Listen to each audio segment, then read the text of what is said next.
Hello and welcome to episode 326 of the Thinking LSAT podcast. Today on the show, we talked about, we had a lot of things. There was a theme at the beginning that was like, hey, should people pursue a legal career?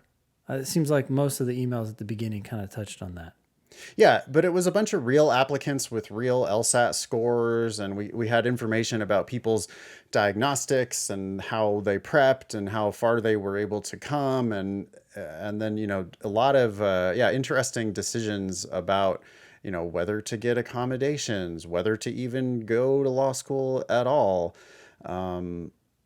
Whether to Should I apply go now. right now or put it off? Yeah. Lots of useful mailbag stuff. Before that, we did a logical reasoning question from Prep Test 73. We did a supported question from Test 73. Yep. And then we wrapped it up with the best personal statement we received all week. Which wasn't that great. So No. This will air on Monday, November 29th.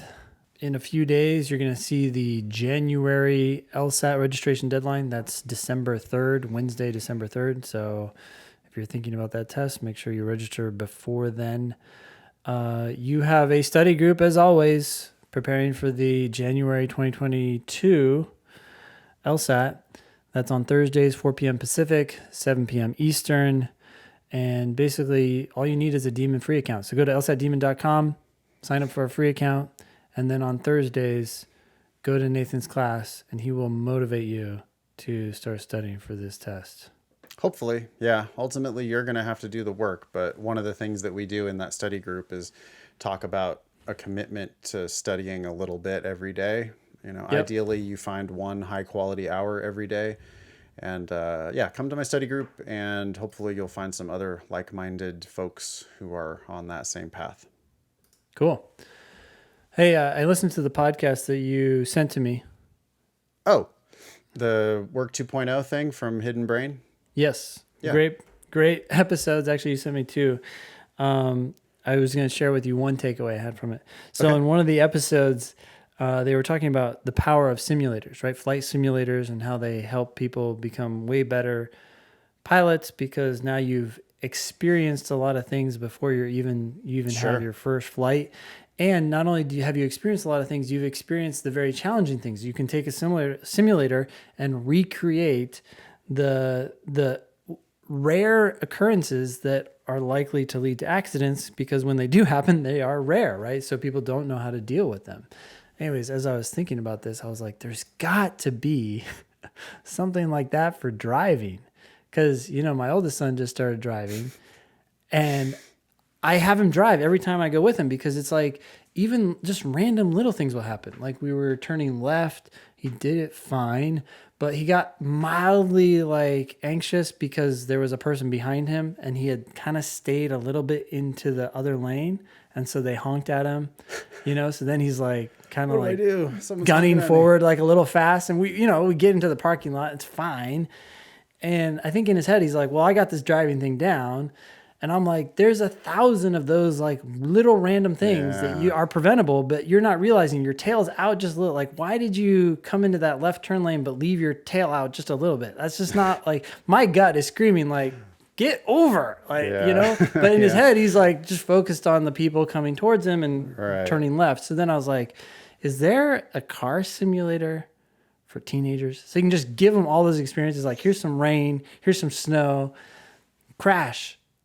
And stop thinking that, you got this because maybe you could, benefit from a little bit more experience. That is a great idea. Yeah, why isn't there? That is kind of weird that the first thing we do to teach people to drive is like they read some small pamphlet or whatever. And then it's like, okay, let's go get in an actual automobile and start driving around. And there are these like times, right? They're like, okay, you have to spend 40, at least in Virginia, you have to spend 45 hours, I think, driving with a permit, which means you're driving usually with your parent for those times. But what are those times? A lot of that is just plain old driving that doesn't create those scenarios where you're most likely to have a problem. It's better than nothing, but we could have a lot more. I Anyways. sent you those podcast episodes because I hoped that you would get inspired with ideas about our actual business that we have, which is LSAT preparation, not driving instruction. But yeah, you're busy with your I kid. definitely did actually. So we Oh, have good. more to talk about, but Oh, good. we'll have to I roll want those to out talk to to the you soon. listeners. I am very interested in gamifying the LSAT. I want Yep. to gamify the LSAT. Yep. And I want to gamify my classes and I want to gamify the demon, but I don't want to do the cheesy gamification where it's just like you earned fake golden coins. You know, Yeah. like I feel like our audiences are too smart to be motivated by that type of bullshit. Mm-hmm. But I do want to make it more fun and competitive. So I'm looking for ways to do that. You can email the show anytime, help@thinkinglsat.com. I would love to hear your ideas about how the LSAT and the LSAT demon could be gamified. Yep. Cool. Let's start with this logical reasoning question. Looks like Yep. you're reading today. I'll read, I'll shut up, and you are going to do the question. Cool. This is from Test 73, Section 2, number 23. If anybody wants to play along at home, you can go dig up that question and hit pause on the podcast while you do it. Yep. Anyway, the argument says a developing country can substantially increase its economic growth if its business people are willing to invest in modern industries that have not yet been pursued there. Okay. So you have developing countries, they're behind presumably other countries, and they apparently lack some modern industries. It kind of makes sense to me that you could substantially boost your economic growth if people jump into those modern industries that aren't there yet.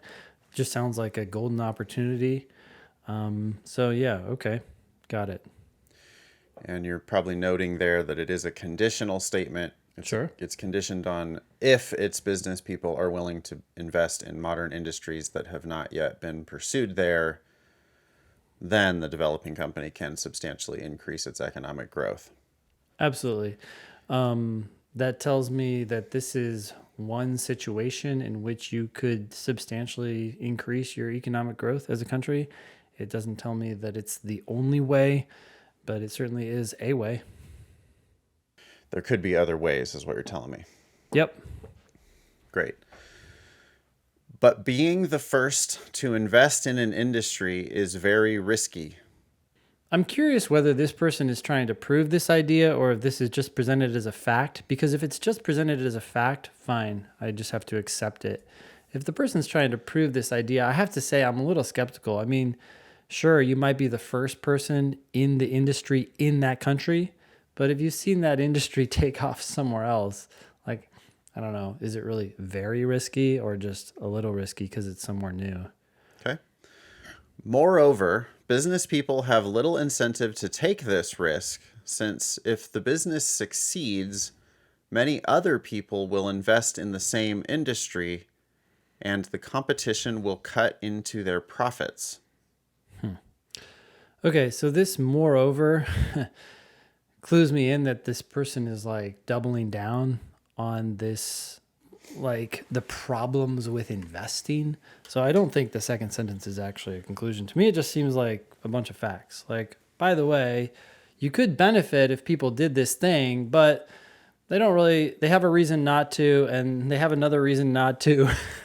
So it seems like this person, I know the passage is over, but it seems like what this person is getting at is that they don't think people are likely to do this, or business people are likely to invest in modern industries that have not been pursued in whatever country we're talking about. But the argument or the passage never said that. It just seems like that's where it's going. I agree. The overall gist comes off a little bit pessimistic because it's like, Yeah. well, a developing company or country, if you wanted to increase your economic growth, then, one way to do that is if business people are willing to invest in modern industries, brand new stuff that hasn't been pursued yet. And then it's like, but that's really risky because, if you do that, then you have to make this investment and then other people will come in and undercut your profits if it succeeds. So it's risky, and even if it works, you're going to get your profits undercut. So it's kind of like, yeah, well, probably people won't want to do this necessarily. Yeah. But because this is the LSAT, and we're savvy, we look at that and we go, well, wait a second, though. They still could do that. They definitely could. Yep. Like, entrepreneurs are wildly optimistic, right? That's one of the main traits of people who do this type of shit, is that they always think they're going to win no matter what. So, Well, this yeah. Debbie Downer is focusing on the risks, and it's like, well, what about the opportunities? These lawyers telling us all the reasons why we can't do this. Yeah. Okay. The statements above, if true, most strongly support which one of the following claims? Okay. I'm not surprised at all by this question. It's a supported question, which is essentially just a must be true question. Hey, given what you just read, which answer essentially has to follow from the information that you read? And Yeah. I'm not surprised that that's the question, because the passage didn't seem like an argument. It was just, hey, here's a random fact. Here's some other random facts. So where are you going with this? Yeah, you felt it coming, which is yet another example of why it's a waste of time and a bad idea to read the question before you read the passage. Ben read the passage and kind of anticipated the question, which happens more often than not. All right. So you're just looking for something that these facts prove, yeah? Yep. All right. One of my predictions here for sometimes I don't know if you do this, Ben, do you like think about what wrong answers might be? Sometimes. I would say, though, most of the time I'm just kind of going with two things.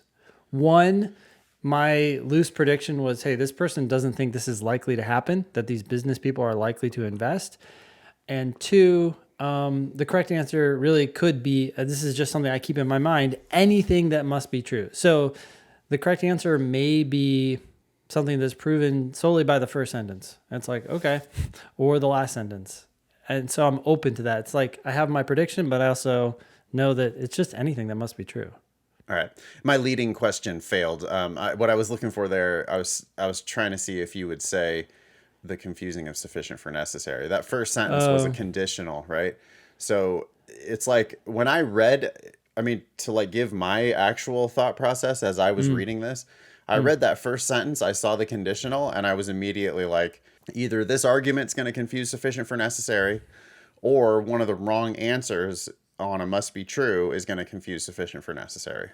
Sure, absolutely. I mean, especially when they use the word if, there's more than one way to use the word if, or to create a conditional statement. But when they use if, it's kind of like they're inviting us to recognize it as an if then statement. They realize that people will do that, and then unfortunately make some assumptions. Like a super common one would be like, oh, the business people aren't likely to invest in these modern industries. And if they don't, oh, that sucks. We're not going to see a substantial increase in economic growth. But Yep. you totally could, because this is just one way to get But economic growth. willing to, I would wager, I think 85% of the time here, you're going to find that as one of the wrong answers.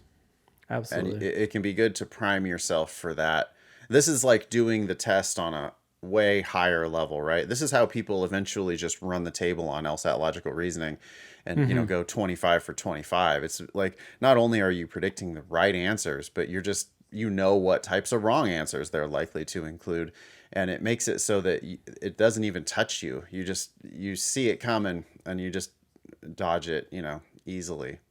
Absolutely. And the thing about that, if you hear that and you're like, Nathan, I'm never going to get there, you absolutely can. This test repeats itself over and over and over again. This is I don't think I've ever read this exact argument, right? Like, oh, developing country, economic growth, and investing in modern industries. Never read that exact thing, but the pattern, the underlying logic is just the same as so many other arguments we've seen.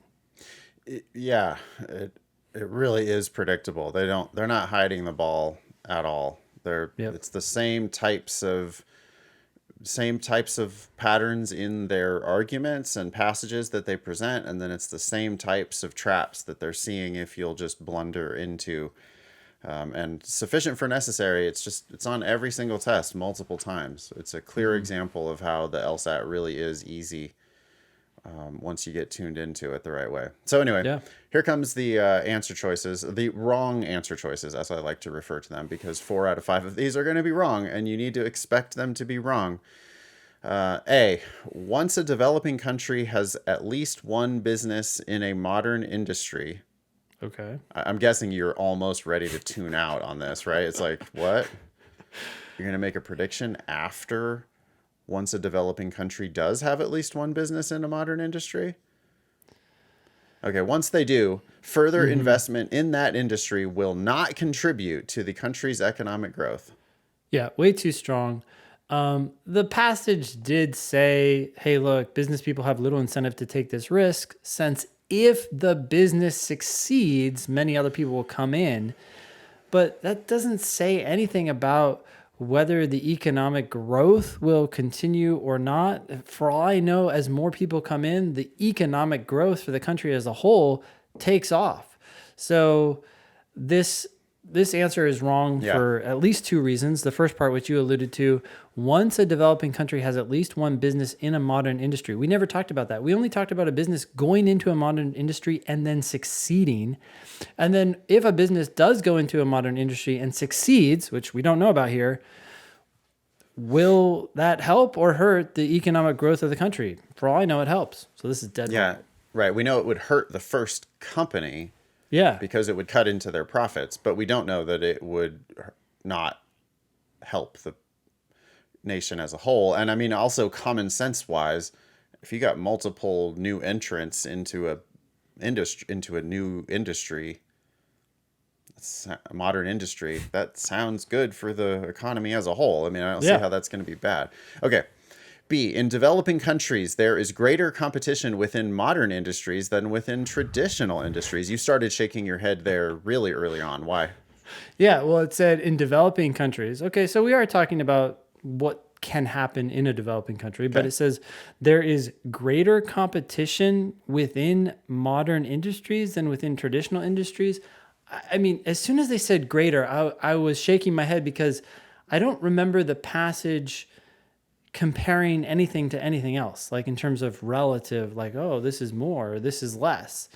It said if you did this thing, then something would substantially increase. But I wanted to hear the rest of it. At the same time, I was highly skeptical. And now that we've read the rest of it, it's like greater competition. We have no clue what the competition is like within traditional industries. So could it be greater? Could it be less than? Could it be the same? I have no They idea. didn't even try to prove that comparison. C, a developing country can increase its prospects for economic growth by providing added incentive for investment in modern industries that have not yet been pursued there. Okay. So we do know from the first sentence that if business people do invest in modern industries in a developing country, and those modern industries haven't been pursued there, which is exactly, it's like answer choice C is using this exact same language, right? We know that a developing country can substantially increase its economic growth. So when it says a developing country can increase its prospects for economic growth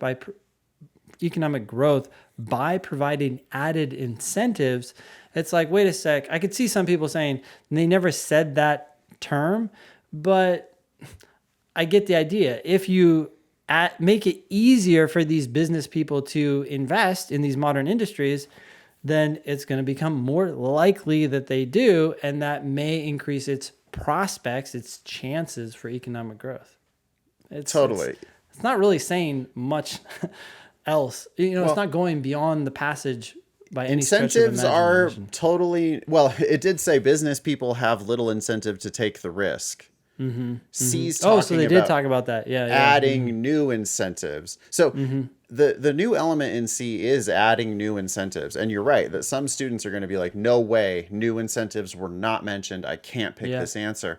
But I have a feeling this is going to turn out to be correct because the second and third sentences both were like, hey, there's not a lot of incentive for businesses to do this because it's risky, and because even if you succeed, these other companies can come in and undercut your profit. And one kind of natural retort. I actually did think it. I was like, well, but what if we set up some sort of a fund where we encouraged businesses to leap into this new industry? You know, what if we gave them free startup capital to jump in?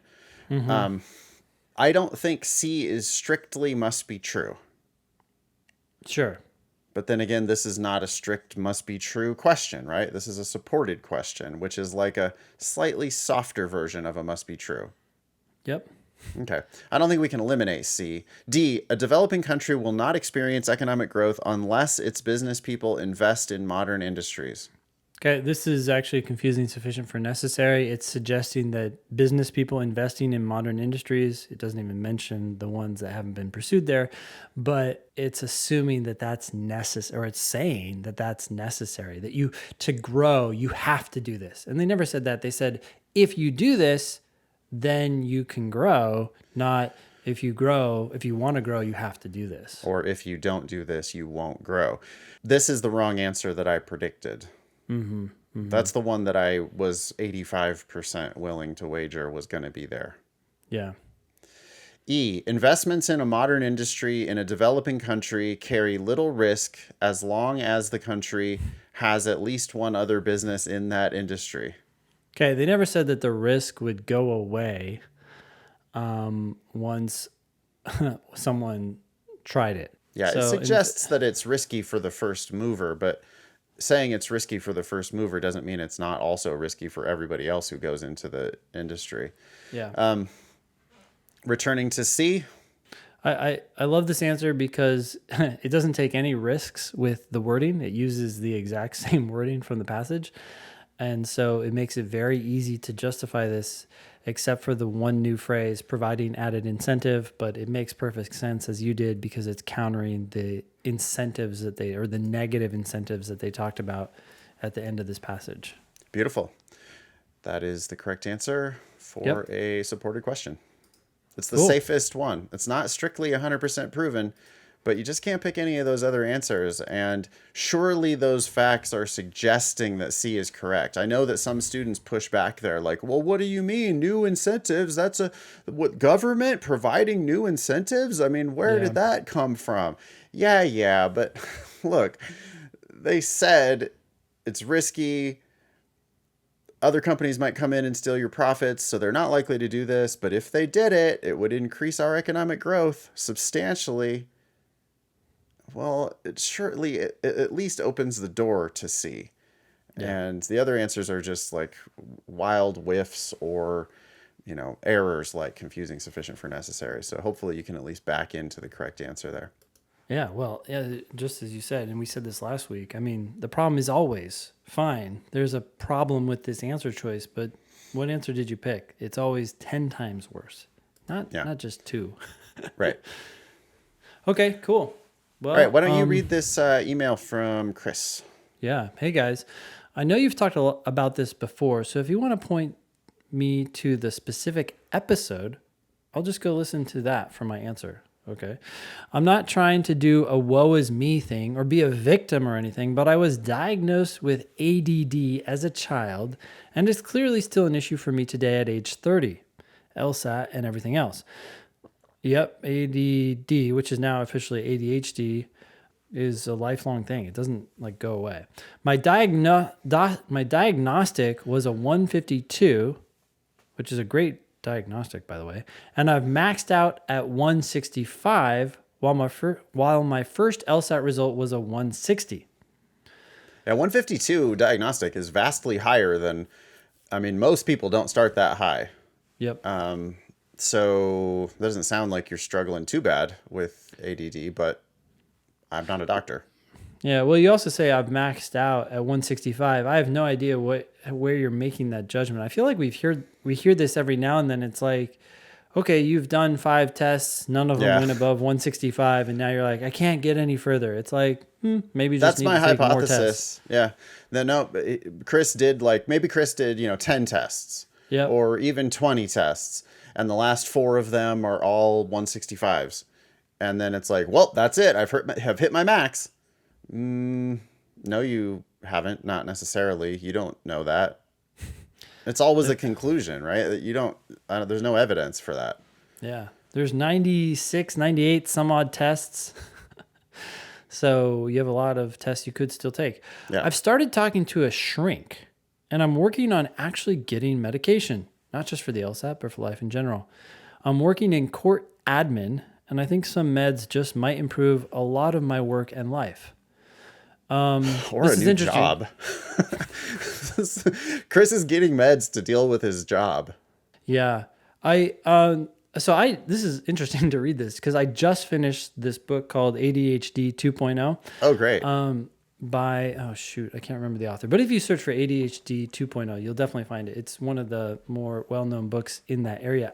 Chris, if you haven't read that book, I would read it because it talks all about medication and it also talks about all these things that people can do, including, as you just said, Nathan, finding a job that fits you well. I mean, that's good advice for anybody, but with ADHD, you're kind of putting yourself through unnecessary misery if you found a job that does not scratch your itch. Anyways, still, I feel like it's cheating if I ask for accommodations with a written letter from a doctor. Is it? Should I feel that way? I haven't been granted an accommodation, but it feels immoral or something. Like I can't hang with everyone else even though I know I'm capable. What do you two LSAT gurus think? I'm pretty sure you've said that schools don't know if you had accommodations, but still, there's something about it that I don't like. Thanks for your time. It sounds totally legit to me. You were diagnosed with ADD as a child. You're talking to a shrink right now. That shrink's going to write you a prescription. That same shrink's going to write you a letter to the LSAC. You're going to get automatically accommodated. It sounds like exactly what the accommodations are for. It doesn't seem like an edge case. No, I mean, you are clearly entitled to these accommodations. These accommodations are, I think, wildly overpowered. I think that like they don't really make it level. They make it like ridiculous. So, Chris is going to go from, he started with a 152 and he's already at 165 with no accommodations. So he's easily going to be into the 90. He's going to be 170 something, right? He's going to be like 98th percentile. I mean, you are legally entitled to these accommodations. Like it's just, that's the system that we're in. And I don't think that I don't think it's immoral. I don't think it's cheating. I don't think the system necessarily is fair because it's like you're going to end up like accommodating yourself into the 98th or 99th percentile, which seems, I agree. That seems icky, but that's the game we're playing. And that's like, lawyers mostly don't change the game. Lawyers play within the rules of the game. So that's the rules of the game. If you want to keep playing this game, I think you should do it. Yeah, there's some serious question as to whether the rules that have been crafted are the right rules, but they are the rules. And heck, you don't know the other advantages that people have as they've prepared for the test. If you think that these rules are unfair and you want to do something about it, the best thing that you could do is use these rules to your advantage and then go become a lawyer and then try to do something about it. Like you opting out of, like you not taking advantage of these accommodations isn't going to do shit to change this system. Like all you're going to be doing is just not taking advantage of something that you could take advantage of. Yeah. So like this is, I mean, you can think of it as, oh, well, bank error in my favor, whatever. Like, it's like, that's it. I don't know. You're just not gonna fix anything by not taking these accommodations. And as Ben said, this is not an edge case. You are clearly entitled to these accommodations. Law schools will not know that you were accommodated. You'll know that you were accommodated, which, maybe that, but if that's the issue, if Chris is like, I don't know if I morally can accept these accommodations, that's not for us to decide. That's for you to decide. Yep. For my money, if you want to be a lawyer, yes, you should go get these accommodations. I would still recommend reading that book, ADHD 2.0. And let's see, it's by Dr. Hallowell, who has ADHD himself. Anyways, Yeah, I am going to read this book because I definitely need to educate myself on this issue. I'm going to request it from my public library branch and get it delivered to the branch for me to pick up. that's awesome, dude. I love the library. I went yesterday, picked up like 4 books. It was fantastic. All right, ready to keep moving along? Yeah, so you want to take this one from Giovanni? Hello, Ben and Nathan. Thank you for the podcast and the demon. I gave up going to law school last year when I stopped lying to myself. I no longer want to become a lawyer, and I found happiness pursuing a path toward IT/cybersecurity. Victory. Sounds great. Yeah. I mean, like, that's a growing field that will never stop growing in our lifetimes. Nothing but opportunity. I'm sure you can call your own shots. Fantastic.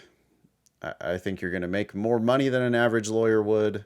I think you're going to be wildly successful. Yep. Last year, I struggled to raise my LSAT from 147 until I found the demon. While working full-time, I studied diligently and was excited to score in the mid-150s on a practice test. This excitement faded as I talked to lawyers about their day-to-day work and imagined myself in the same position. That's pretty common when you... people like watch TV and stuff and they think, oh boy, it's so glamorous to be a lawyer. And then when they actually get to know a lot of lawyers and talk about what they do every single day, boy, Giovanni did some good work here, imagining himself in the same position as these actual lawyers, thinking about, do I want to do that every day? And realized, no, I don't want to do that every day. Yeah. And found something else. That's amazing. Yeah.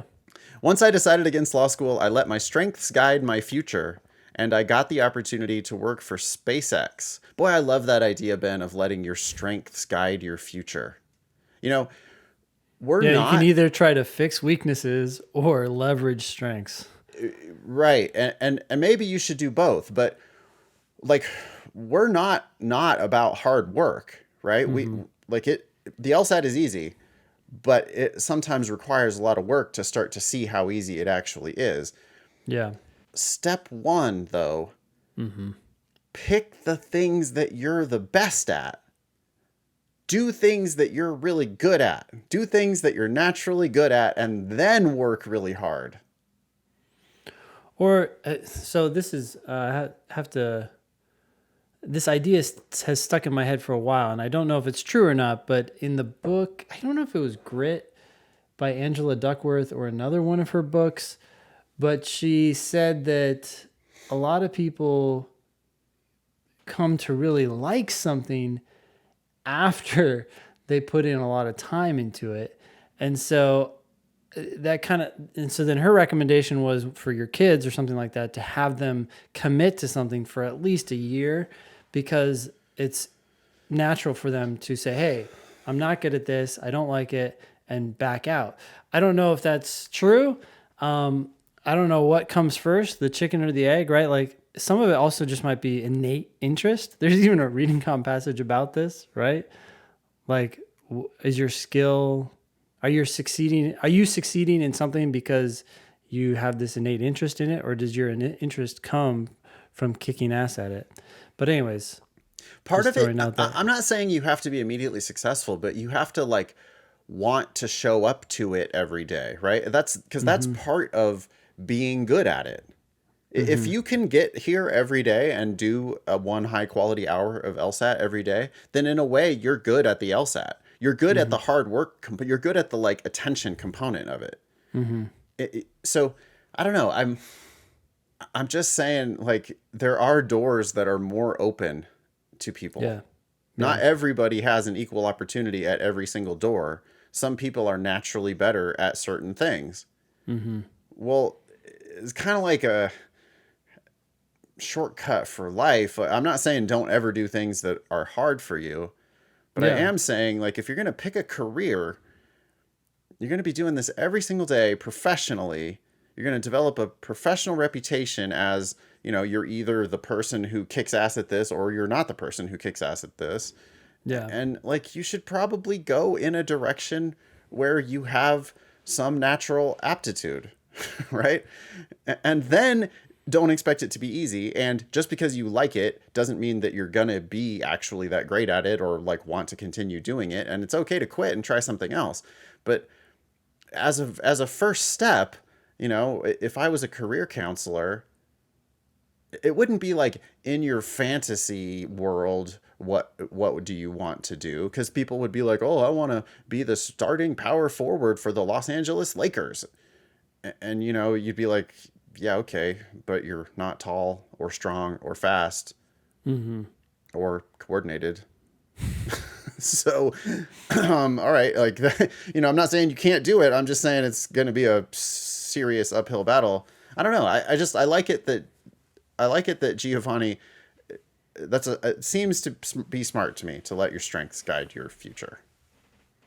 I agree. I just trying to think about the nuts and bolts of that, right? Because it's also easy to just try something, have it be a little challenging, and then be like, well, I guess this is not my strength. It's like, well, maybe you need to give it a little time. I think that's what she was saying. But if you give it the time and effort and you're still just like, you know, struggling, then maybe that's not your natural aptitude. Yeah.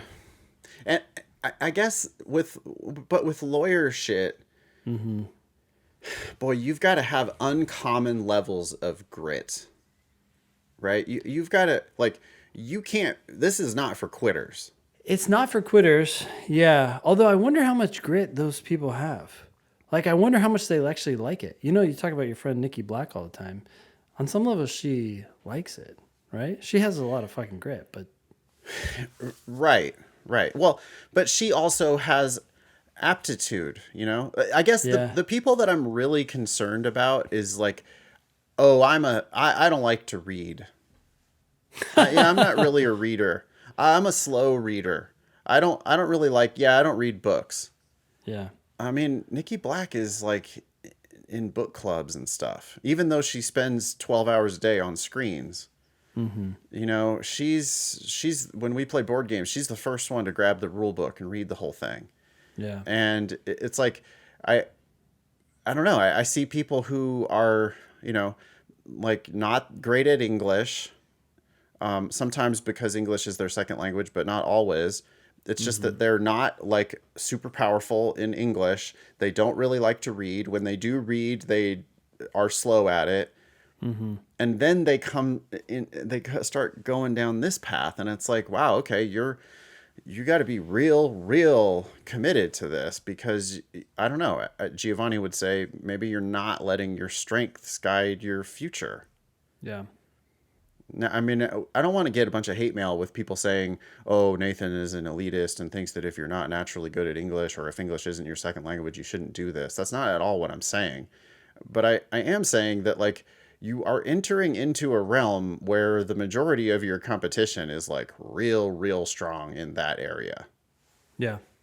Yeah. So it's just like, who do you want to pick a fight with? No, actually, I maybe it sounds like I'm disagreeing, but I agree that your strengths should let you guide your future. I'm just not sure that people have a good sense of what their strengths necessarily are. Yeah. I don't know. Anyways. I guess you're right, because a lot of people are like, well, no, but I'm doing this because I like to argue. I really like to argue a lot. That's why I'm here. My strength is in arguing. Yeah. Okay, well, maybe the case, but your strength better also be in reading. Because you're going to mostly be reading and writing. Yep. Yeah. Okay, anyway, back to Giovanni's email. Though I loved the company, SpaceX, the 3.5-hour commute was not sustainable, leading to a career change. I wonder if I'm hoping that was a round trip 3.5-hour commute. What SpaceX is down like south of LA. So if Giovanni lived like in the valley or something, I could see that being a 3.5-hour commute. I'm confused by your solution though. Like, you're like, oh, I had this problem, and so then I changed careers. You could also move, but well, sounds like probably is going to happen, because yesterday I accepted my job offer to work in IT for NASA as a contractor, and I'm excited for a future that combines something I enjoy, something I am good at, and something that pays well. I'm glad that Giovanni is thinking about my 3-circle Venn diagram. that I stole from the internet. Sure. That's what we need to look for, y'all. We need to look Yeah. for things that we enjoy and that we're good at and that pays well. And the last one is the easiest one. If you can find those two first things, you love it and you're good at it, I don't think the money part's ever going to be a problem. I say this not to brag, but to show others it's okay to change plans and look at the future beyond the LSAT and law school. I am thankful for the knowledge I have gained from the show, and I want to wish both of you and the rest of the staff the best of luck. Thank you, Giovanni. P.S. I looked at the Demon website today, and whoever upgraded it deserves a raise. Cool. Thought you would like that, Ben. You deserve a raise. Oh, thanks. Although the credit really goes to Stefan, who's the same designer who redid Spotify and Kickstarter. So Sweet. thanks, Stefan. Thanks, Stefan. Site looks great. All right. Giovanni, boy, best wishes. Find us on Yep. LinkedIn if you haven't already. I'd love to follow your NASA career. That's amazing. Yeah. Want to move on to this next one? Yeah. This one is from Hayden. Hello, Ben and Nathan. I value your opinions as I'm a Demon subscriber and a longtime listener to the podcast. After receiving a 169 on the October LSAT, I started applying to law schools. However, this past week, I was offered a corporate position making 6 figures. I accepted. This is a significant increase in salary from my current role, and my parents are now making the argument to push law school off a year to save money. I'm good at my job, but I generally don't enjoy it. Do my parents have a point? What would you do? I'm 25 and I feel stuck waiting to start law school in the fall of 2023. I do realize how privileged, lucky I am to have this income increase. I honestly never expected to get the position or to be offered that salary amount.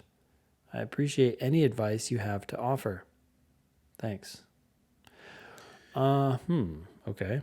I just think Hayden is in a really good negotiating position here. Your best alternative to a negotiated agreement, Hayden, with these law schools, your best alternative is walk away and keep making $100,000 a year. Absolutely. So what I would say, rather than, it's not go this year versus push it off a year. That's not the decision that you have to make. The decision that you have to make is, do I want to accept an actual offer on the table? Don't make the decision, Hayden. Don't decide, yes, I'm going to go, or no, I'm not going to go, and then decide where you're going to go and what price you're going to pay. Instead, the default position is, I have a good job. Sure, I don't love it, but I sound like I'm making progress and I'm making a lot of money, and I can tough this out for a while. Cool. Don't pay for law school, and ideally they should be paying you. Plenty of law schools out there give stipends, and sometimes those stipends are 5 figures. And I think what you should do is you should just insist on getting a really, really good deal. You know what's interesting here is Hayden has a corporate position. I mean, I agree with actually everything you're saying. Hayden should make this decision based on the offers that he gets and then decide whether or not that offer is better than what he's doing right now. I guess my concern is when he says corporate position, the kinds of things that you do in corporate sounds kind of similar to what you might be doing as a lawyer. Oh, most lawyer jobs are corporate positions. And surely the ones that pay 6 figures, almost all of them are corporate positions. So if you're shitting on corporate positions and you're thinking about the alternative to corporate positions, then yeah, maybe law school just ain't the right thing for you. I mean, unless you really are going to go fight the good fight and, work in the public interest and make $45,000 a year starting salary, or $55,000 a year starting salary.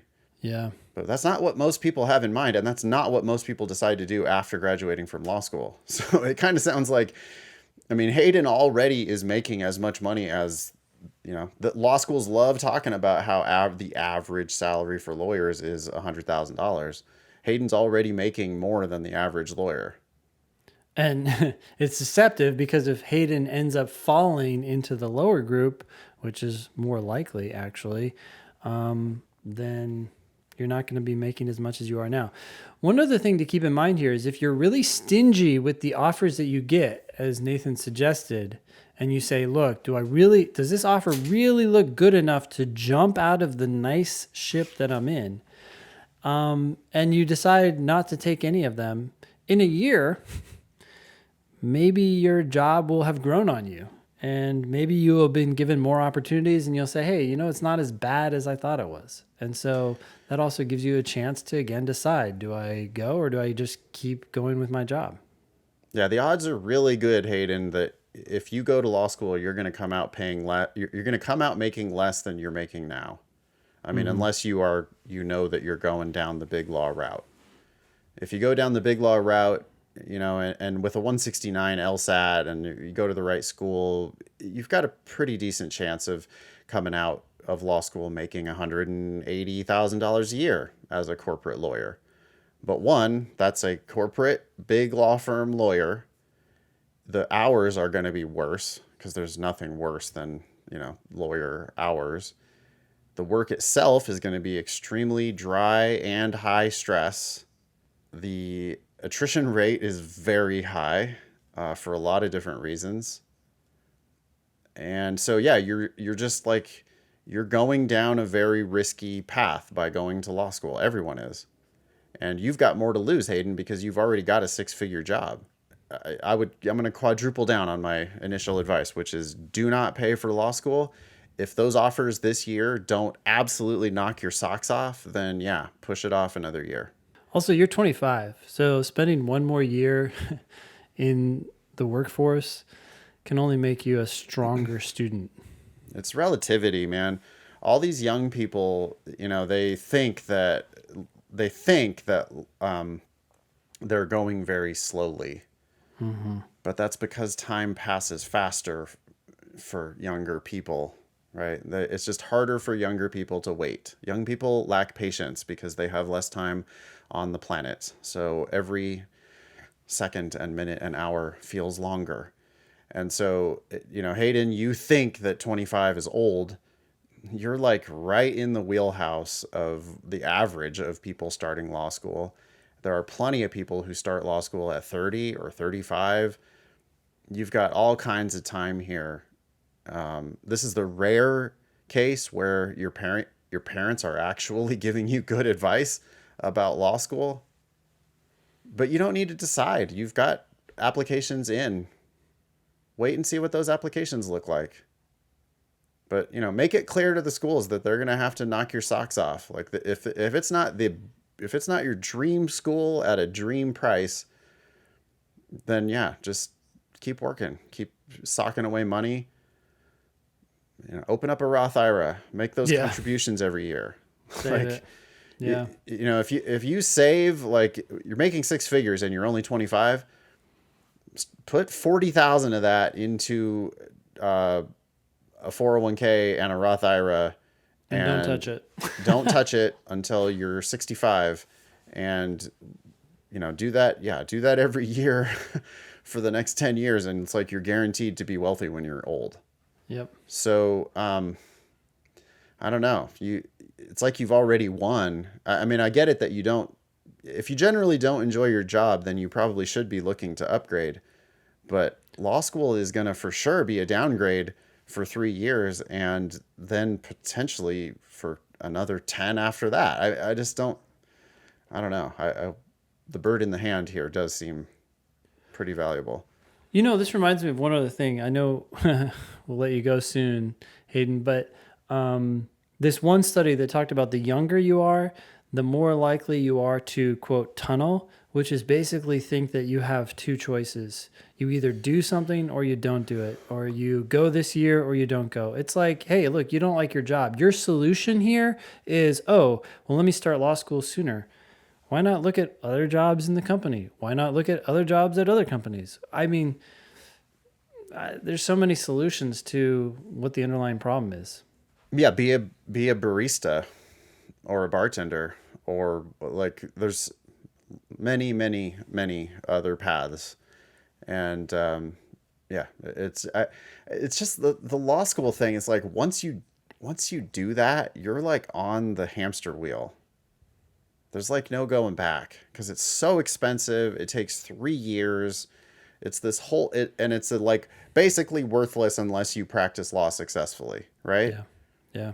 So I don't know. One thing that Hayden doesn't say at all. Hayden, as far as we know, may or may not have any exposure whatsoever to lawyers. Like Hayden's parents could both be lawyers, or Hayden might have never met a lawyer. Yeah. And one thing you're not saying, Hayden, is, do you know what lawyers do? Do you actually want to do that work? And the question of like, you really shouldn't go to law school unless you have a burning desire to practice law every single day. And I don't think you have that burning desire if you don't know what lawyers do. You can't. It's not possible. Right? Like, Yeah. I don't accept, oh, I have a burning desire to be a lawyer because, wow, they're so cool or whatever. It's like, no. Or this argument here, which is I have a burning desire to practice law because I don't like my current job. Yeah, or That's because not I'm a reason. 25. Yeah. No. Have you ever worked in a law firm? Have you interned? Have you seen what they do every day? Have you talked to your lawyers at your company? Yep. Like, Go talk to counsel. Make a coffee date or something with the lawyers at your company. And if there aren't in-house, you might be able to have an informational interview with whatever law firm your company employs, because surely they do. You could cold reach out to people on LinkedIn or, your local lawyers around, but get to know lawyers and figure out what they do. And if you actually want to do what they do every day, that's a necessary condition for going down this path. But when in doubt, don't, because it'll always be there next year. Yeah. Okay. We have an email here from Kay. This is kind of a long one. Hello. I recently discovered your podcast and LSAT Demon. I wish I'd found it sooner because now I realize I've been operating under some poor advice I'd received from family, friends, and the internet. Yeah, they do tend to give some poor advice. I started studying for the LSAT in March 2021, but not as much as I should have. Lots of 15-minute days, not enough 1 to 3 hour days. I also spent too much time trying to learn conditional logic and not enough time drilling and taking prep tests. Can you imagine that, Ben? Like starting off your LSAT prep with a whole bunch of stuffy formal logic, like just studying theoretical logic? Yeah, I mean, I laugh because that was the norm when we started, right? It was like, here's a book. Now do this if-then statement. Find its contrapositive. Diagram it. Yeah, then only ifs and the contrapositives. What then does some unless, mean? What then does the most mean? contrapositives. Yeah, memorize these terms. That's all bullshit. You need to do real LSAT questions right away. I mean, I want people doing a diagnostic test on day one. Don't be a coward and don't misunderstand what the point is of doing a diagnostic test. The point of doing a diagnostic test is you're going to make some mistakes. You're going to immediately start fixing those mistakes. And some of those mistakes have to do with conditional logic and some versus most and all that stuff. But it's so boring and stuffy to study it in theory when you could instead just be doing real LSAT practice tests. Ben, you said there's 96 or 98 or something of these like tests. That, yeah. So it's the perfect use of your time to do a real practice test or just a section of a practice test or even just one question. But if you're not doing real LSAT questions, I don't know what you're doing. Well, the analogy that I got from you a long time ago was it's like getting on a bike versus reading theory about biking. I mean, how many people will sit there and say, well, the balance that you need to have while you're biking involves, some trigonometry. Yeah, and first blah, you blah, need blah. to understand the physical principles behind a bicycle and how it operates. No, you don't. And the part of the brain that regulates balance is actually in the very back of your brain. It's like, totally. No one cares. Right. Well, it's like, I don't think that 3-year-old who's totally blasting around everywhere on the bicycle, I don't think that 3-year-old knows any of that shit. Yeah. And they seem to be doing just fine. So maybe the best way is to just get on the bike, fall down once or twice, and then eventually you'll get the feel of it. Might hurt a little bit, but you'll learn way faster than your neighbor who's reading a book about bikes, if even such a thing exists. Yeah, and this is just not the type of field for people who are going to give up if they get hurt a little bit. Yeah. right? Like, you're going to lose. You're going to struggle. You're going to fail. Get Yep. over it. Do a fucking practice test. Mm-hmm. All right. Anyway, my cold diagnostic was a 154. Okay, that's pretty damn good. After 4 weeks of studying, I took another prep test and got a 160. Also, I mean, that's solid. That's a month, and you've made 6 points improvement. Another month, another 6 points. Another month, another 6 points, and you're done, basically. I thought, great, I'm ready to take the official test. Oh, at a 160. Yeah. I know. I regret this decision now and not taking more PTs before the real thing. I got a 151 on the June of 21 LSAT and a 157 on the August 21 LSAT and Okay. applied to schools in September 2021. Oh, Jesus. Yeah. Okay. Ugh. Here's a candidate that could that should expect him or herself to get into the 170s, and he's applying with a 157. Yeah. 154, if that's a cold diagnostic 154, it's a 50-50, I think. I think half the time, yeah, you should expect to get to 170. Yeah. If you actually prep. You didn't actually prep. You did 15-minute days, you did a couple practice tests, and you got a 160 on one of them, and you were like, great, I'm ready. 160 sucks. What? You're settling for a 160? That's not what you want. You want a 170 or higher. Okay, so basically what you're telling me is you just didn't prep for the LSAT. I got into the 2 schools I am interested in, but now I'm looking at paying about $17,000 a year with the merit scholarships they offered. So they did the half-assed cheesy, like, hey, we're going to give you $15,000 a year. And it's like, yeah, but your school costs $32,000 a year. If I had applied with an LSAT in the in the 160s, I am certain I would have gotten a full ride at both. I'm not trying to end up on the excuse of the week portion of the podcast. Part of the reason I didn't buckle down and study harder early on in my LSAT journey is because I am a parent to a medically complex toddler. Genetic syndrome, lots of doctor's appointments. I work full time, and while I have a supportive partner, he works 6 a.m. to 6:30 p.m. 6 days a week, so 90% of the childcare responsibilities fall on me. Ben, I think that Kay self-nominated for Excuse of the Week and is the victor and has now become Excuse of the Week. Like, not that that's not, of course, all that shit matters. Yeah. Except that it doesn't matter at all, because all that matters is your fucking official LSAT score. Like, it's like, so what? Who cares? Yeah, that's a sad reality. You have to realize that when you apply to schools, even if you had the opportunity to tell them these things, which would just come across negatively, they're not going to care. They want a high LSAT score. Are they going to report your medically complex toddler on their 509 report? Yeah. If they're not, then your medically complex toddler has nothing to do with this. Yeah. You're either going to play the game according to the rules that exist, or you're not. And playing the game according to the rules that exist is like, get a fucking high LSAT and apply early in the cycle and go for free. I have no doubt that you know what you're talking about when you say that if you would have scored in the 160s, you would have gotten a full ride. And there's nothing stopping you from still doing that. It's just you need to do that next cycle. But this time you have to actually study for the LSAT. And if you're not going to, then you're probably not going to score in the 160s. So I wouldn't stop studying until you're knocking on the door of 170. yeah, it does sound like Kay is going to like sell him or herself short here. Yeah.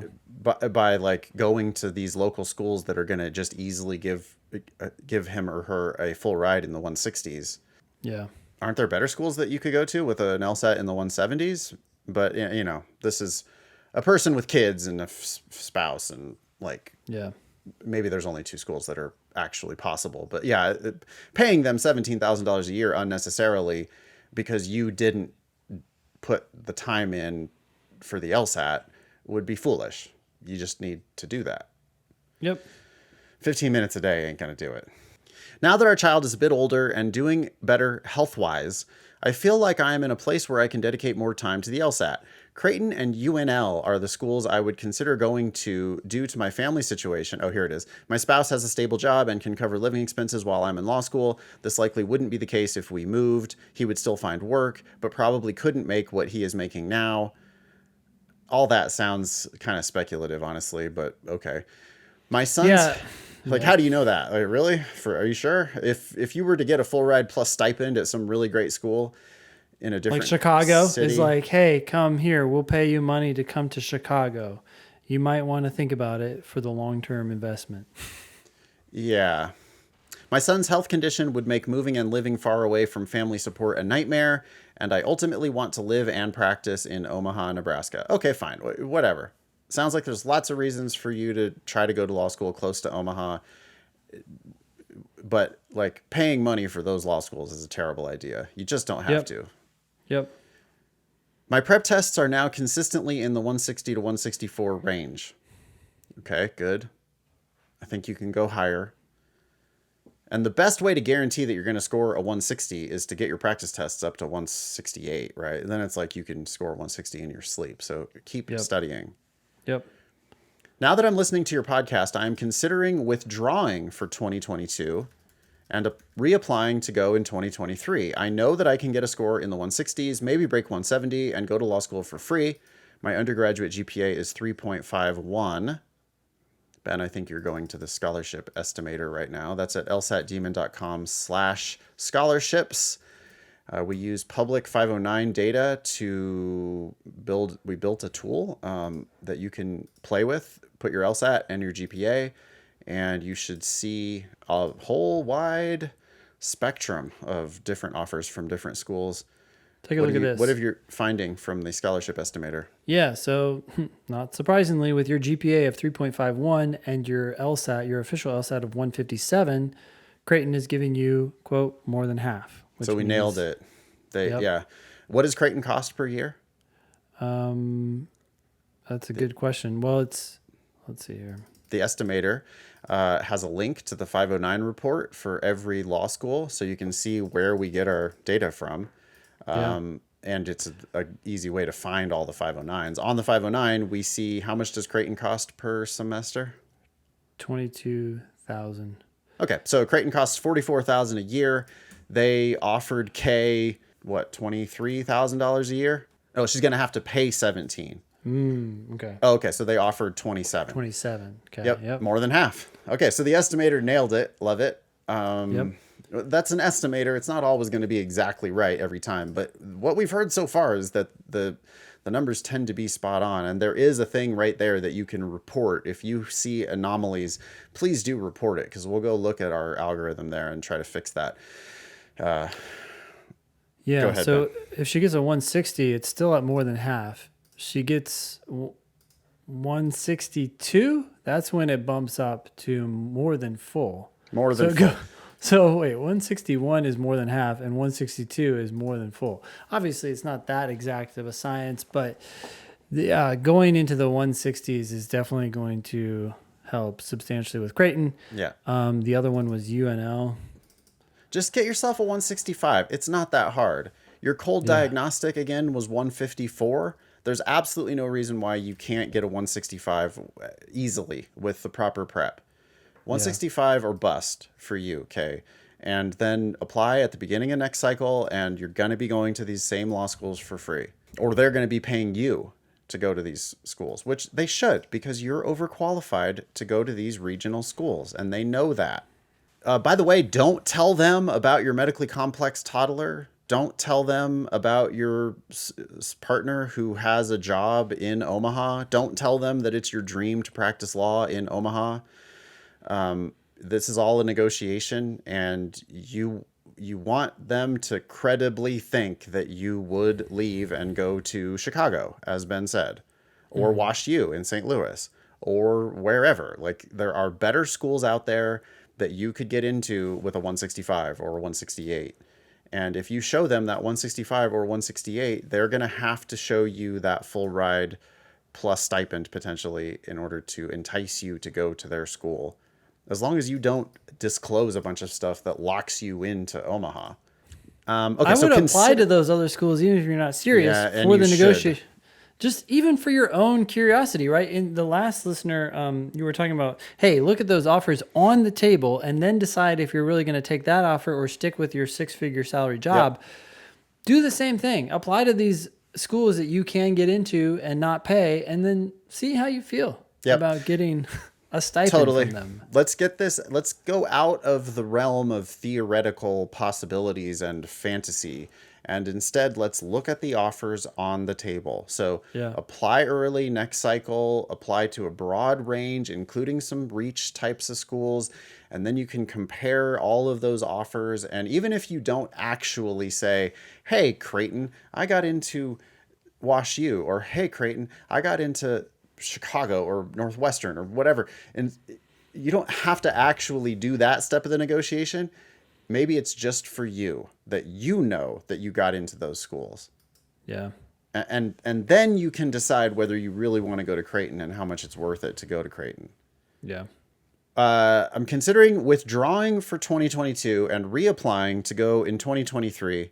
I know that I can get a score in the 160s, maybe break 170, and go to law school for free. My undergraduate GPA is 3.51, but I'm really bummed about not going in 2022. People always say that. It always makes me mad. I'm like, I don't know why. I shouldn't get angry about it, but it's like, you're bummed. Who cares? Irrelevant. Don't care. Well, Ben you had a just you're similar reaction. you're focusing on the wrong thing. It's like, hey, if someone walked up to you, knocked on your door, and was like, I guess they knocked on your door and then walked up to you, but they're like, hey, if you just put off law school for a year, I'm gonna give you $100,000. Yeah. Would you be like, no, get out of here? I gotta start this fall. I'm gonna be bummed. And they're like, we got 100 grand right here in the car. But okay, I will go to the next applicant's house. So now we're getting up to Kay's actual question. I'm planning on retaking the LSAT in January 2022, 7 weeks from now. My thought process is, if I study seriously for the next 7 weeks, there is a good chance I score in the 160s, and then I can use that score to ask the law schools that have accepted me to reconsider my scholarship offers. If they say no, well then I can continue with the plan to withdraw and reapply. I'd still have 2 more chances to take the LSAT. But if they say yes, well then great. I can potentially get a full ride and go in 2022 as planned. Okay, I don't necessarily hate it. My worry is that she gets a full ride or something very close and accepts that when you could get something better. That's exactly what's going to happen. These schools are going to come back with like, oh, okay, yeah, well, you're Here's right. $5,000 more dollars. We'll give you, yeah, we've upped our offer. We're now going to give you our special Dean's premium priority scholarship, which is all just words that mean nothing. Like, how much is the dollars? And what they're going to say is, we're going to give you 35,000. Yep.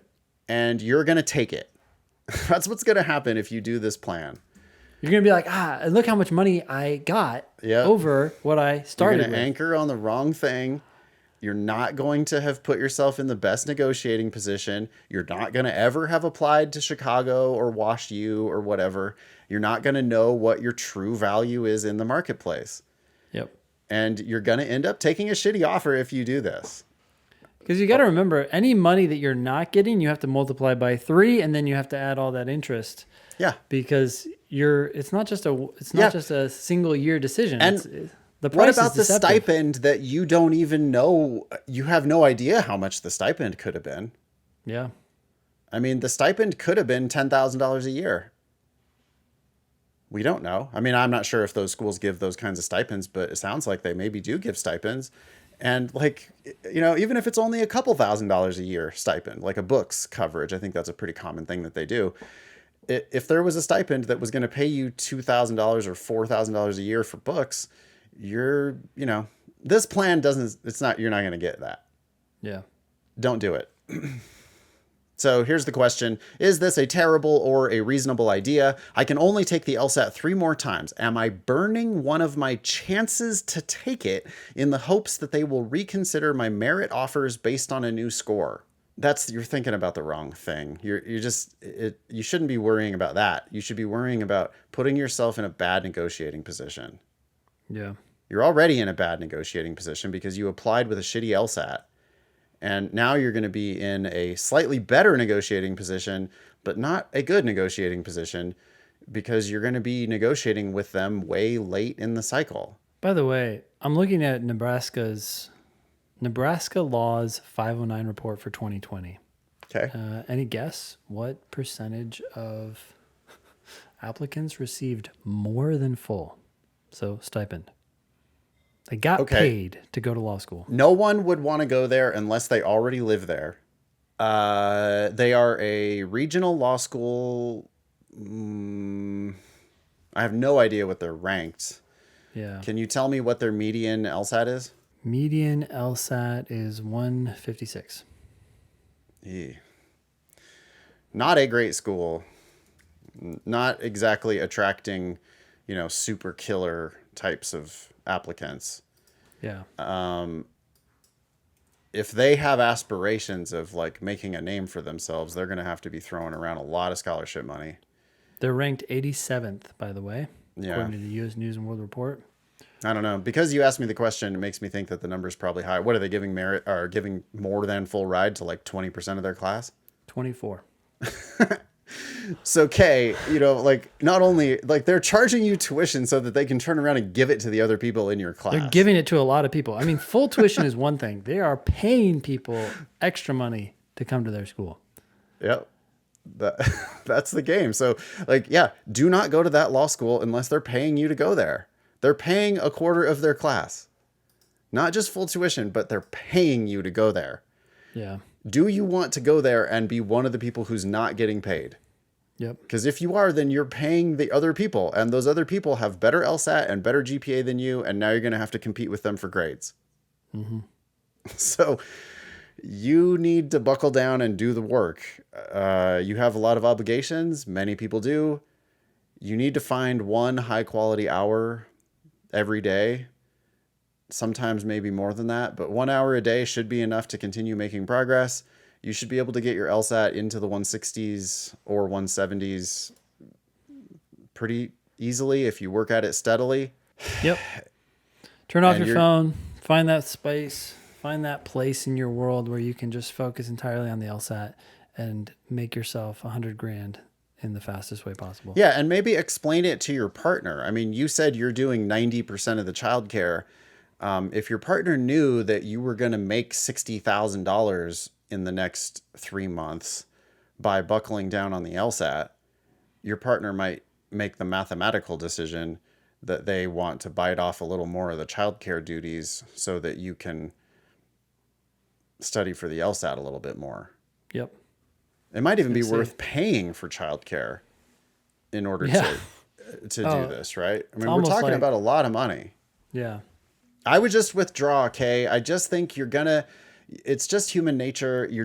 If you do this, you're being, I hate to say this to you, but it sounds lazy, honestly. You're bummed about not going in 2022. You've only studied for the LSAT for 15 minutes a day. You had a diagnostic of 154, but you're still not at 160. That's because you haven't done the work. And this route of but maybe I could still squeak in through the back door through some last minute negotiation is just you're kind of being lazy. And instead you should work hard for the next 3 months, apply or whatever it takes. You've got 3 more bites at it. So, between now and September, get yourself a 165 or at even least. Better, get yourself a 170. And then apply broadly, and you'll be amazed at what kinds of doors open up to you. And then you'll force Nebraska and you'll force Creighton to give you a full ride plus stipend. Yep. You don't want to be begging them to reconsider their offer. You want to be obviously overqualified on the day you apply. Okay, we have a personal statement in front of us. This is from Vladimir. I think we can call him Vlad. Okay. I think it's on you to read it. Okay, great. Oh, I should say all personal statement submissions to the show now have to go through a gauntlet at lsat.link/statement. lsat.link/statement if you would like to submit a personal statement for the show. We are going to do no more than one per week, and Haley is on the job reading all of those, and she's going to be sending only one of them through every week. So this is the one that made it through the gauntlet. This is the best one that we've received. Have we read Vlad's statement before? And we might have. It does sound very familiar, doesn't it? Yeah. Okay. So here we go. Immigrating on my own from Ukraine and enlisting in the Army were crucial first steps in my journey to entering the legal profession. I don't love this opening. You have two subjects. You have immigrating on my own from Ukraine, and you have enlisting in the Army. And they are the subjects of your sentence. And what are they? They're crucial first steps. I'm already like questioning, really? Like, how did that have to do to you going to law school? And I don't actually care. Well, so what happened here is Vlad turned good facts or interesting facts, right? These are critical parts of the story. Immigrating from Ukraine, that's a critical part of your story. We got it. Enlisting in the Army, critical part of your story. We got it. So we have learned two facts about Vlad. He immigrated from Ukraine. He enlisted in the Army. We learned those facts, but Vlad wrapped it in a whole bunch of extra bullshit that didn't need to be there. And, you know, the one commandment that he violated here, what's the verb of that sentence, dude? Vlad, I want you to figure it out for yourself. Oh. What is the verb of the sentence? The verb of that sentence is were. It's a form of the verb to be. You need to get rid of that shit because it's just inherently bad writing. I'm not saying you never use those words. I am saying use fewer of them, because what happened here is you decided to wrap good facts or useful, interesting facts that I'm sure are critical parts of your story in this conclusion. What is the conclusion? These were crucial first steps in my journey to entering the legal profession. You're just inviting like pushback. I'm like, really? This is these could be crucial first steps for anything. So why should I feel special about them in relationship to you entering the legal profession? I just, I don't want to hear it. I want to hear what you did. I want to hear that you immigrated. I want to hear that you enlisted in the Army, but then just leave it at that. Say what you did and get rid of the damn conclusions. Yep. Okay, keep going. When I first moved to the United States, I attended a language school and held multiple jobs to pay for my education and provide for my family in Ukraine. The sentence is a little heavier than I would like, Vlad. You're wrapping too many ideas into each sentence. Yep.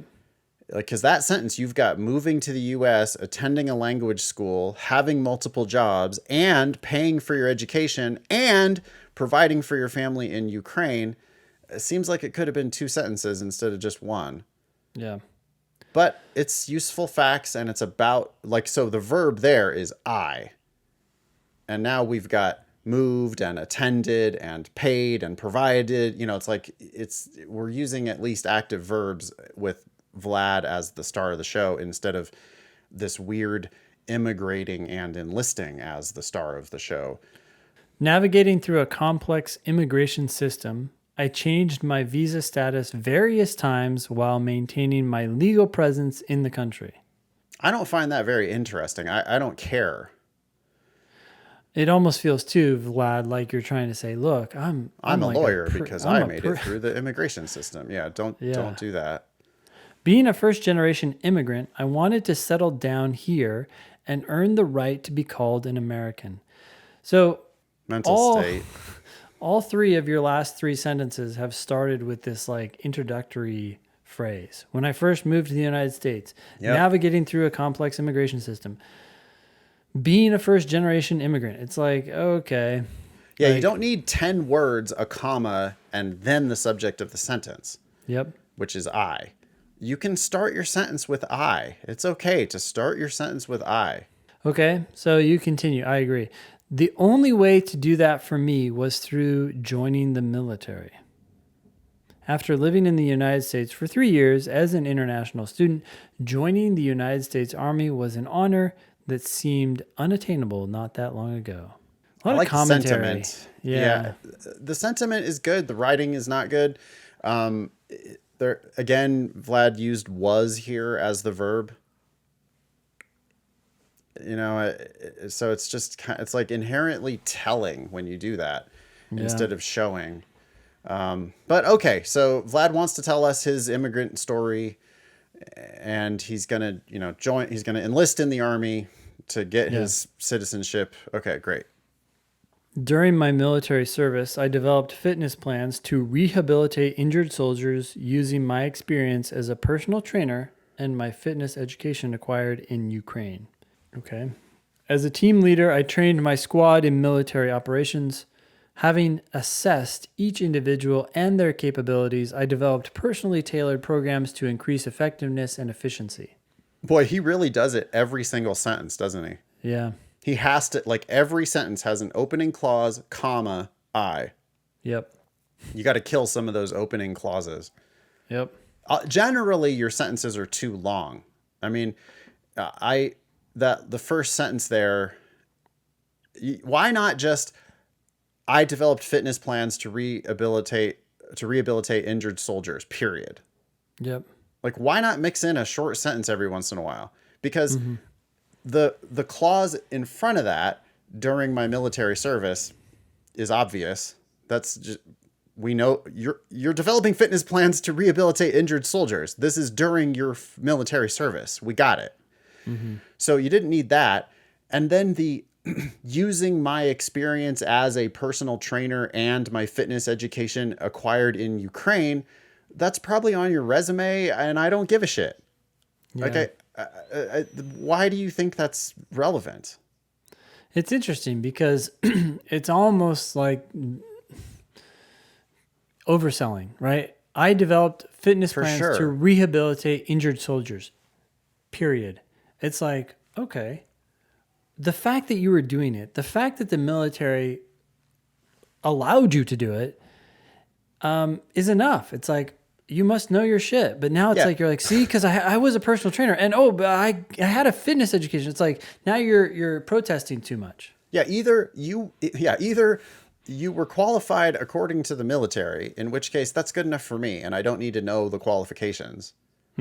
Or you weren't qualified, but you apparently did it anyway, which in a way is also like kind of a point in your favor.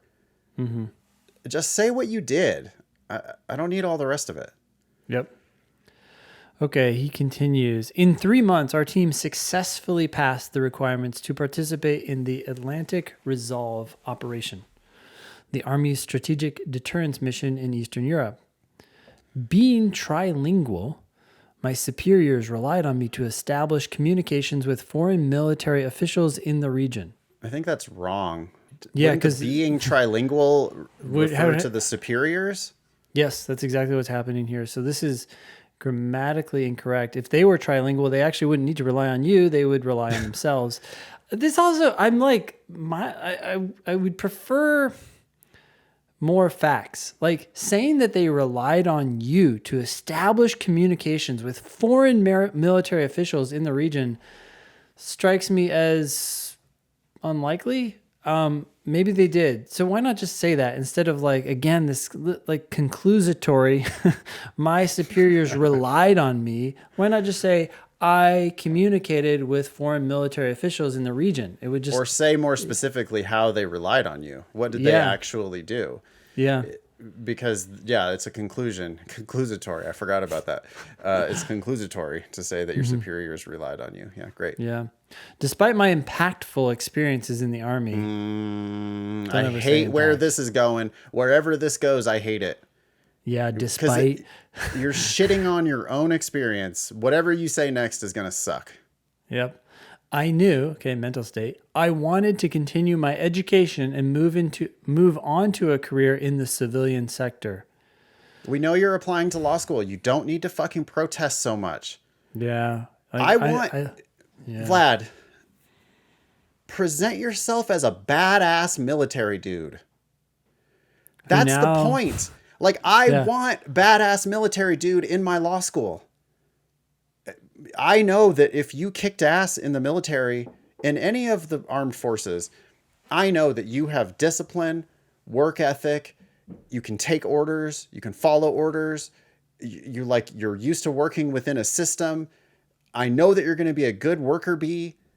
Like, I already want you if you just make yourself look like a badass, successful person in any of the armed forces.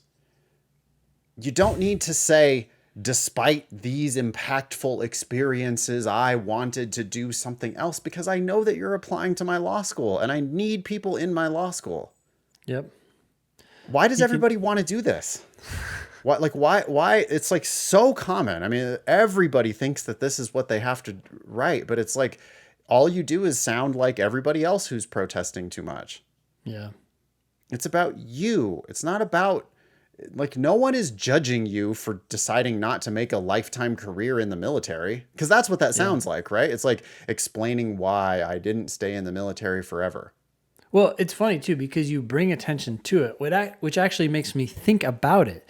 If you didn't bring attention to it, I'd probably be like, okay, you're a kick-ass military guy and now you want to do something else. Instead, you're like addressing it. So then I'm thinking, is it really despite these experiences? Can I stretch I'll stretch this to like a dating analogy, okay? Mm-hmm. You're on a first, maybe it's a blind date or something, brand new person. Yeah. Seems like it's going well. You feel like you're getting along, you know? And if you start going into stories about your past relationship and why they ended, like, I don't think you really want to be going it. Like, there's not a lot of ways you can win by telling this prospective new partner that about why you didn't stay with the previous partner. Like, whether it was you or them, it doesn't really, either way, it's not going to help your case. I mean, it's not good, right? You're either shitting on someone else or you're shitting on yourself. Right. It's just like, there's no good that can come from that. So focus on your achievements. Yep. And shut up. All this other stuff, you just cut it out. He continues, using resources at my disposal. Cut that. Totally unnecessary preamble. Using resources at my disposal, comma, I graduated debt-free while being on active duty. Why are you sharing that with the law schools? You want them to think you're rich? Yeah, that's weird. It's just I think he's like, look, I was so responsible. I didn't take on debt. They don't give one fuck. No, they actually look at that and go, oh, this dude might have family money.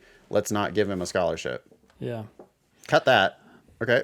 I earned a bachelor's degree in criminal justice with honors, attending evening classes after my shifts. Again, this is on your resume. This is when I discovered my interest in law. Ooh, I don't want to hear this. Yeah, I don't like any of that. Your bachelor's degree in criminal justice is on your resume. I think it's also like, people are going to hate me for saying this, but that's just not a like prestigious degree or anything. Like, a bachelor's degree in criminal justice is not a law degree. So what is it? I don't know what it is, but it's not like, you're not impressing anybody with that. So why are you, it's fine. It's a bachelor's degree. It's fine. It's on your resume. Why are you saying, is that really like naming your degree is really your best foot forward? I don't think it is. I think you've got lots of other success. Like, why were you he dipped his toe in the water of telling us, like, in that one paragraph, he was developing fitness plans to rehabilitate injured soldiers, but that only got half a sentence. He was training a squad in military operations. That was one sentence. Apparently got him into the Atlantic Reserve operation. He went to whatever that is, the Atlantic Resolve operation in Eastern Europe, and he's establishing communications with foreign military officials. That got one sentence. Yeah. And then he's back into this just bullshit. Like, just the whole second half of that paragraph is like, wait a minute. I thought you were going to tell me about success stories, and instead you're talking about your undergraduate degree and how you knew you wanted to continue your education and move on to a career in the civilian set. Such a missed opportunity. Like, why not just go deep and focus on successes somewhere? Speaking multiple languages to foreign military officials. That got one sentence in passing, like, oh, no big deal. Let me go back, though, to telling you about how, despite my impactful experiences in the Army, I really didn't want to do any of that stuff. Yeah. Okay. After separating from the Army, After breaking up with the Army, I completed a paralegal program and got a job at a litigation law firm working under the supervision of 4 attorneys. Why are you rehashing your resume, dude? This is what you're doing. You're rehashing your resume. Okay.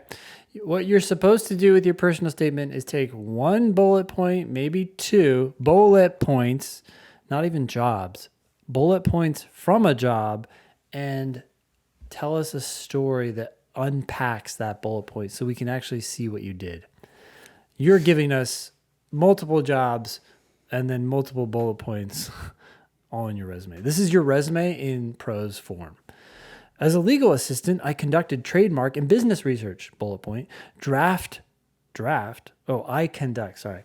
As a legal assistant, I conduct trademark and business research, draft responses to office actions, file legal documents in state and federal courts, draft notices, and create templates for discovery motions.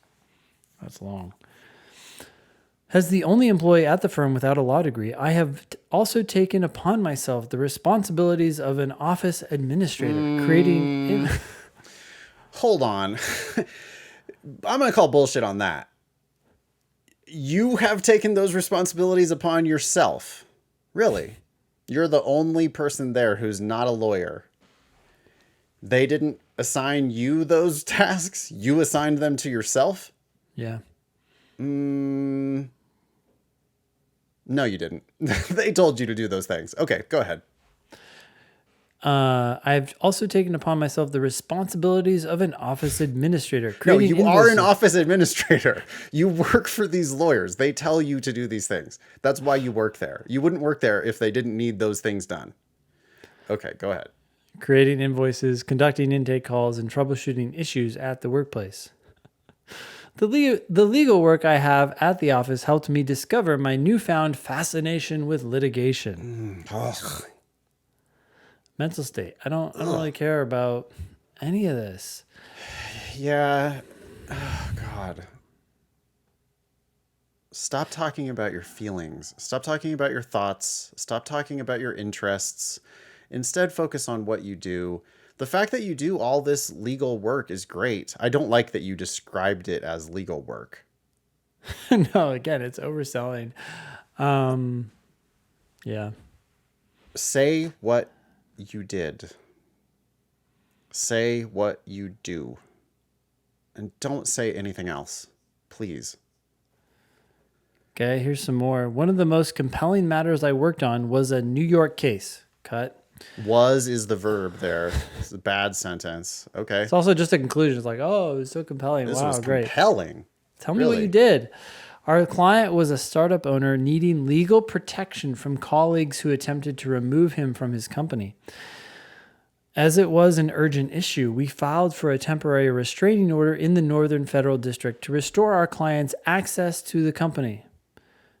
Since no one was familiar with the statutory regulations and procedures in the New York Federal District, I examined local rules for guidance on drafting and filing a motion for a temporary restraining order and preliminary injunction.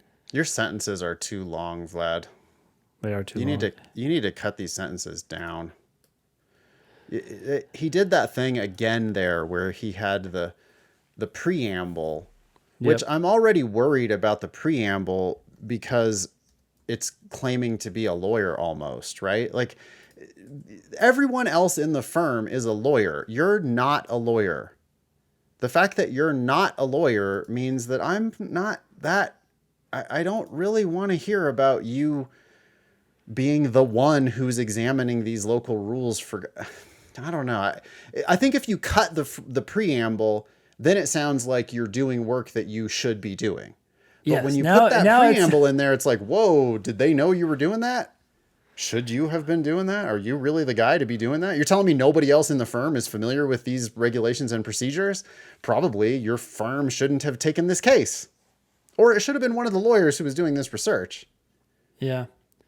Or fine, you did like some preliminary work for them to make their job easier. And I think that's what you're saying. If you take this stuff out, then it just sounds like you're doing supportive work, supportive legal work, which is great. It shows that you know you're familiar with this stuff. But again, it's strange. Due to the time sensitive. Sorry. Before we get there, that sentence had 36 words in it. That is unacceptable. Your sentences, Vlad, your sentences need to be 25 words, hard maximum. It will transform your writing. You're not a good enough writer to write sentences that are that long. So cut them down and be more plain spoken, and look for opportunities to cut out these preambles and what's at the end? What's not a preamble, but a Yeah, the closing.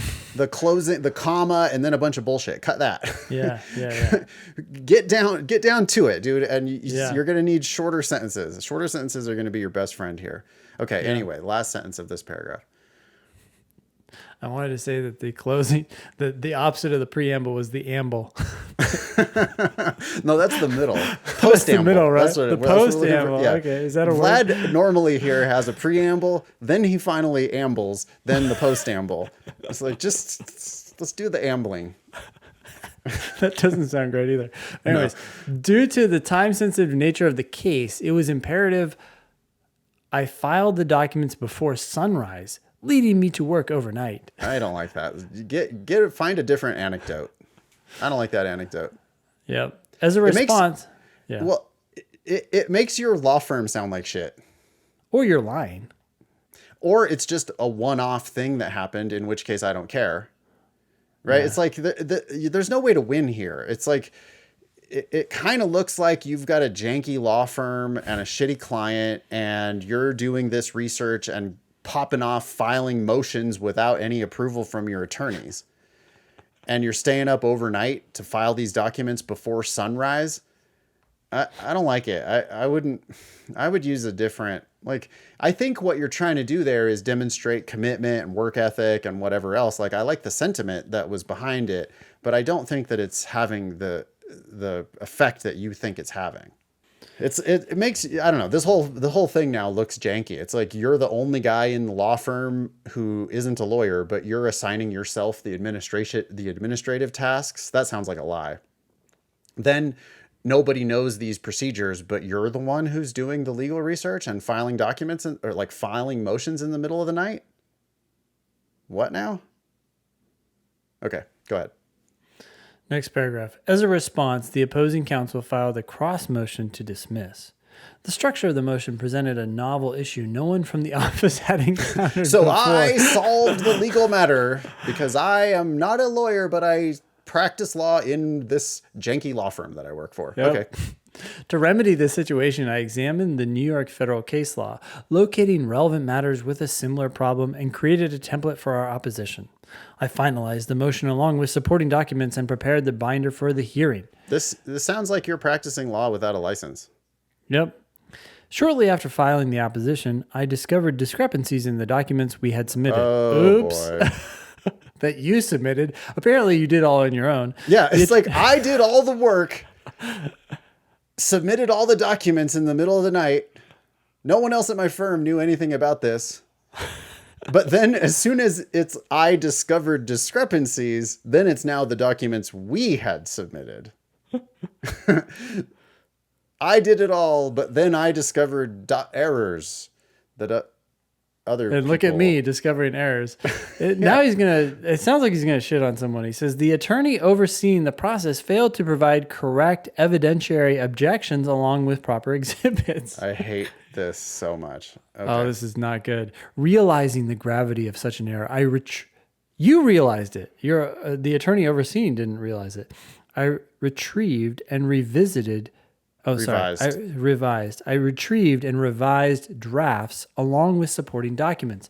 I contacted the clerk to rectify the issue before the hearing commenced. I notified the lead counsel about discrepancies and provided him with copies of correct exhibits along with evidentiary objections. Eliminating this major oversight helped us get a ruling in our favor and save our client from a disastrous outcome. Saved your client from a disastrous outcome that you guys almost created? Like, I don't like... this sounds to me like you're solving an emergency that was caused by you. What else you got? Just weird firm. Anyways, last paragraph. Here we go. Working as a paralegal, I discovered my interest in civil litigation. Stop it. While some might... It's a mental state. I just don't want to hear about why. I don't care what you're interested in or why you got interested in it. I want to hear about work you did. This guy's really interested in law school. Maybe we should have him come to our law school. Yeah. While some might find this process tedious, I consider it one of the most exciting and thrilling practices of law. I don't give a fuck what you consider. I don't care. God. How about that's like that is a very irritating tone that he just took. It's like, it's super condescending. Yeah. To anyone else who doesn't, others might find this tedious, but I find it exciting and thrilling. One of the most exciting, really. One of the most exciting and thrilling practices of law, says I, who is not a lawyer. I am not a lawyer, and I have never practiced law. I mean, I have, it seems like, practiced law without a license, which you shouldn't talk about doing. But otherwise, you have no authority to make this claim. Like, no one fucking cares. The people reading this document know much more about law than you do. They know much more about legal practice than you do. And you're just totally condescending to them. You are insulting your reader. He continues, the drafting of discovery requests, timing, filing of motions. Okay, it doesn't sound quite right. Conducting depositions. All these elements are part of a puzzle I want to learn how to solve. The strategic thinking surrounding the litigation process makes it a fascinating endeavor to me. Understanding the challenges attorneys face when litigating a case and how to overcome them gave me a much needed insight into the legal profession. What are you talking about? It's just mental state after mental state after mental state. Mental sturbation? Mental state sturbation, yeah. Mental state sturbation, okay. The coalescence of being an immigrant, veteran, and paralegal provided me with the solid foundation for success I will build upon in a law school. The coalescence of these things. What are you talking about? The coalescence? Vlad, you tried to do too much here. This is not an immigrant. This is not your immigration story at all. Nope. I thought you were going to tell an immigration story, but you got that over and done with in like 2 sentences in the very beginning of the statement, which is fine if you want to focus on being a veteran. And I thought I was going to get a veteran story, but I didn't get a veteran story either because you gave that short shrift. The bulk of this statement is about your work as a paralegal, and you can absolutely talk about your work as a paralegal. Yeah. And you probably should. Well, I don't know. I would focus on the military stuff or I would focus on the paralegal stuff, but I wouldn't try to do both in one statement because you're not going deep enough on what you actually did. The paralegal stuff, weirdly, you shit on your own firm. Like the reader here thinks that you work at a real janky law firm. Like it just doesn't look like your firm is doing good work. You're responsible for shit that you should not be responsible for. And this anecdote, you chose to spend like a paragraph, actually 2 paragraphs about this New York case. And I mean, it seems to me that you guys were doing last minute shit and you fucked it up and then you fixed it. And doing last minute shit, fucking it up and fixing it is not exactly a win. So I feel like you could have chosen a better anecdote if you did want to choose an anecdote. The overall gist of this is like, Vlad, I'm seeing too much ego. Doesn't it feel, Ben, like Vlad thinks he He knows what he's getting himself into. He Yep. in his own mind, he's got it all wrapped up. Yep. He knows exactly what it's all about Yep. in his own mind. But your reader knows more than you do, and they see hubris from young people all day, every day in their personal statement as they read these personal statements. And so, you come off like a kid who thinks they know it all. At least that's what I get out of it. Are you getting the same vibes? Same vibe, and it's kind of helter skelter. This statement's all over the place. So Because he tried to do too much. yeah, Like you're not supposed to be rehashing your entire life. That you can't, because we got, this is Ukraine all the way to practicing law in New York. And instead, you need to go deeper on one of these things and make yourself look like a humble, hardworking, smart, diligent, thoughtful, whatever. But that's not coming across here as much as it could be. I would like him to start over and write only about his military experiences. that works for me. I would say right now we're looking at a 148, 150. Boy, Haley, is this really the best we got all week? Or, I mean, Haley, you're doing a great job, and I'm glad I'm no longer reading these statements as they come in, because it was bad for my mental health. But this is not like this. I don't know. This has significant room for improvement. I guess maybe we should also say at this point that, it is apparent from the hundreds of submissions that we receive. Can you even imagine, Ben, what the law schools get? Well, because most people too are probably writing these statements with absolutely no frame of reference, right? They're just like, okay, they read the question and they start writing something, and who knows what these questions are open-ended. Yeah. And they're just, I think you could probably add, Ben, you said you thought this was a 148. It's probably like a 158 compared to what law schools actually get. Like, we can probably add 10 to our estimate of what these are actually worth in the eyes of the law schools, because I don't think law schools, I think the vast majority of what they get is complete trash. total garbage. Yeah. Like, they're admitting you based on your LSAT and your GPA. They're not admitting you based on your personal statement, because these personal statements, they're like, everybody submits. They're just so bad.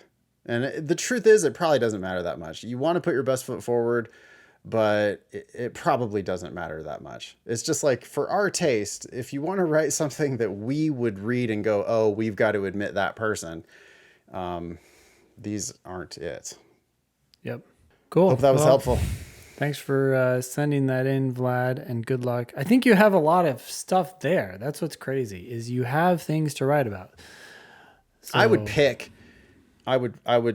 write about what you did in the military and just make yourself look like a badass, but do it in a plain spoken manner, because Vlad, you go way in, you oversell.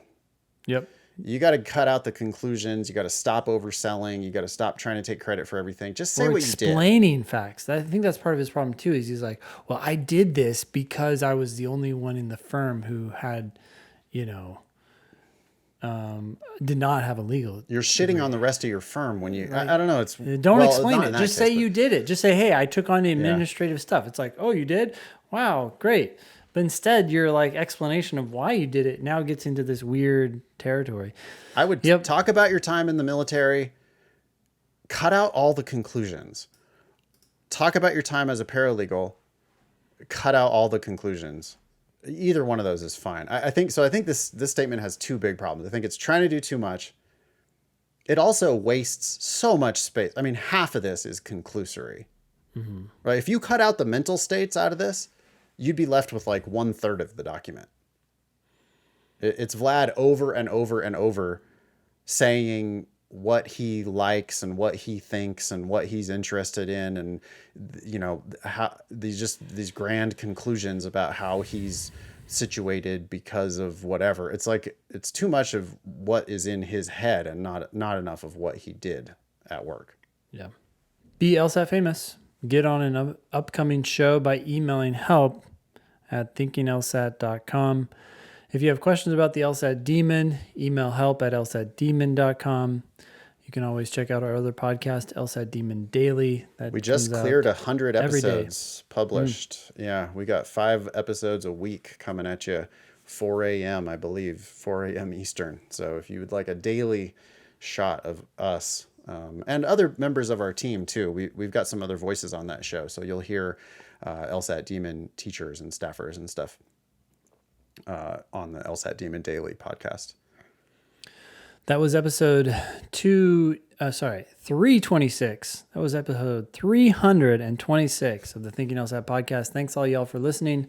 Nice knowing you. Don't pay for law school.